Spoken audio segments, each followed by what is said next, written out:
Welcome back to the channel. Today I want to tackle a topic that I have been talking about for about a year. And I've posted it on Facebook, and I'm not sure that everybody believes me or that has seen it. But today I want to talk about why I am leaving Facebook again.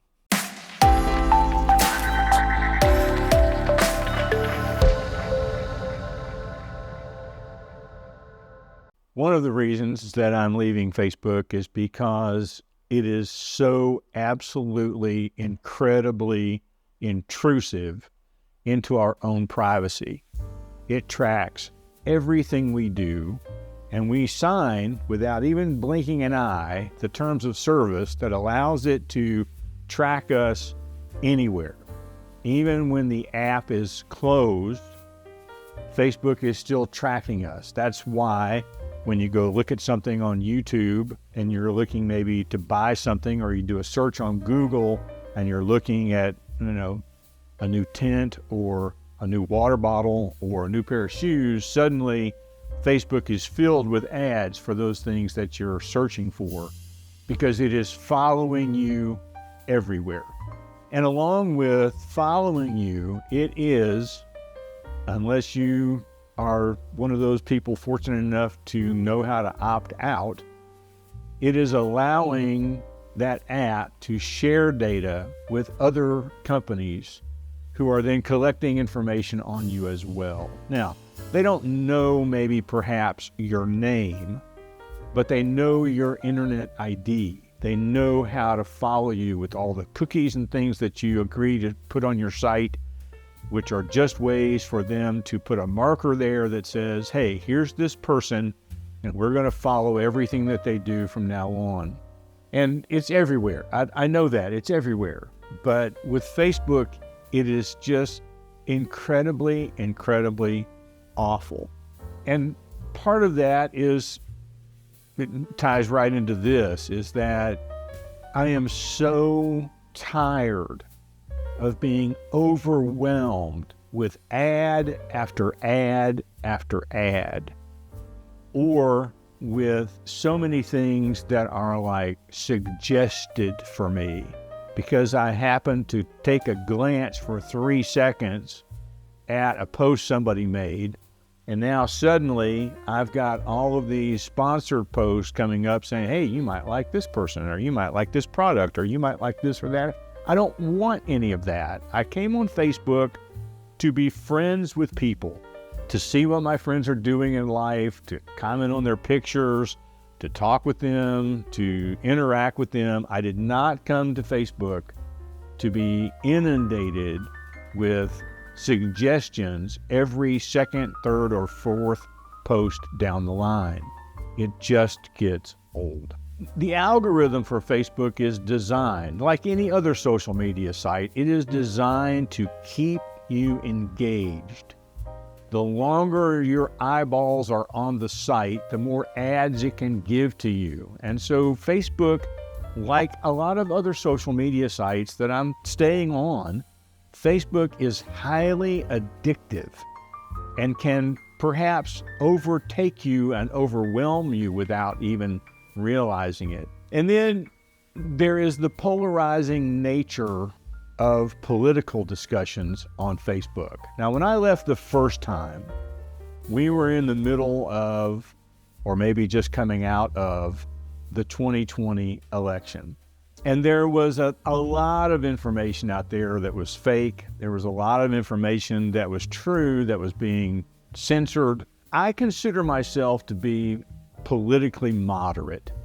I lean a little bit left on some social issues. I lean a little bit right on some constitutional issues, but I consider myself to be a moderate, and I wasn't necessarily being attacked on Facebook. That was not the issue. But the problem I was having was, as I would post something, a friend of mine from the right, or a friend of mine from the far right, and a friend of mine from the left or from the far left would start to fight each other in the comments of my post. And I got tired of like sending private messages. Hey, you know, this person you're attacking is actually a relative of mine, and I'd appreciate if you can go a little lighter. Or, hey, this person you're attacking is an educator friend of mine, and I don't want to, I'm not trying to upset anybody here. Please back off. I got tired of all of that crap. And so that's one of the reasons why I left. One of the biggest reasons probably why I left. And it hasn't been so bad since I've been back, but I have not particularly attempted to go out and find people to friend on Facebook other than some family members and some very close friends right at the beginning. It's really, people have just sort of found me along the way. And those kinds of polarizing discussions have not been happening near as much, but we're coming back into election season.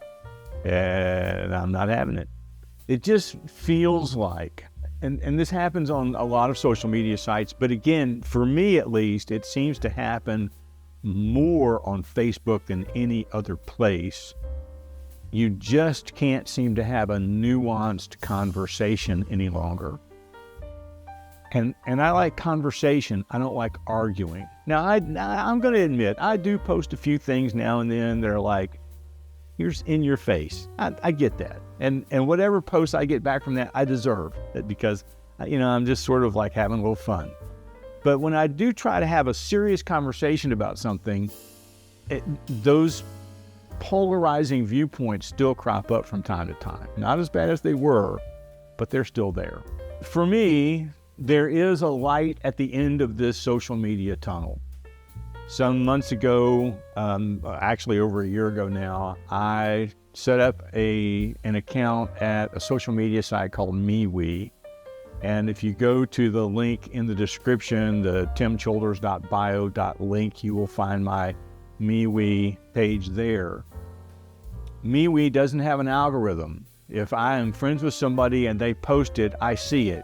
On Facebook, I'm only seeing about 10 or 15% of anything my friends post. They're keeping the rest of it from me to give room in my feed for all of the ads and all of the crap that they're trying to put in front of my eyeballs. But on MeWe, I see it. There are no ads on MeWe. And I did start a photography page there, and to do that, I had to pay a fee. And if I wanted to do more than just a thumbs up or a thumbs down or a heart emoji, I had to pay a fee for emojis. And so right now, I'm paying like $6 a month to be on MeWe to have all the access that I need. And I am more than willing to pay that money if it means they're not going to force a lot of ads on me every third post.